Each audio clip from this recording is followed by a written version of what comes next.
টেলিভিশনের ধারাবাহিক সিরিয়াল বোঝে না সে বোঝে না খ্যাত অ্যাক্টর যশ দাশগুপ্তকে আমরা কে না চিনি, কিন্তু আজ আমরা জানবো যশ দাশগুপ্তর এমন কিছু আননোন ফ্যাক্ট যা আমরা আগে জানতাম না। যশ দাশগুপ্ত তার বাবা মায়ের একমাত্র সন্তান।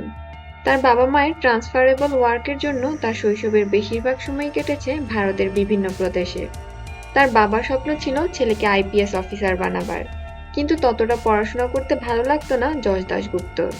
আর এই কারণেই 2009 সালে কালার্স টেলিভিশনের হিন্দি সিরিয়ালে অভিনয়ের মাধ্যমে মিডিয়া জগতে আত্মপ্রকাশ করেন। কলকাতা টাইমস ঈপ্সিত শীর্ষক 10 জনের মধ্যে সবচেয়ে কাঙ্ক্ষিত পুরুষ যশ দাশগুপ্ত। তিনি স্যুট পরতে খুব পছন্দ করেন। যশ দাশগুপ্তর প্রিয় রং সাদা, কালো এবং নীল। তার প্রিয় অভিনেতা অমিতাভ বচ্চন এবং অভিনেত্রী রেখা। তার বন্ধু বলতে তেমন কেউ নেই, তিনি একজন ডগ লাভার। তাই তার অবসর সময়টা কাটে তার পোষা কুকুর হ্যাপি এবং ব্রুটোজের সাথে। তার পছন্দের হবি হলো ভ্রমণ এবং ফটোগ্রাফি। তিনি বিভিন্ন প্রকৃতির ফটোগ্রাফি করতে এবং গাড়ি চালাতে ভালোবাসেন। বেড়াতে যাওয়ার সবচেয়ে পছন্দের জায়গা যে কোনো সমুদ্র সৈকত, হতে পারে সেটা গোয়া, পতেয়া অথবা অন্য কোনো সমুদ্র সৈকত। তিনি তার ফিটনেস নিয়ে বেশ সচেতন। তিনি বাড়িতে বসে শারীরিক প্রশিক্ষণ ও যোগব্যায়াম অনুশীলন করেন।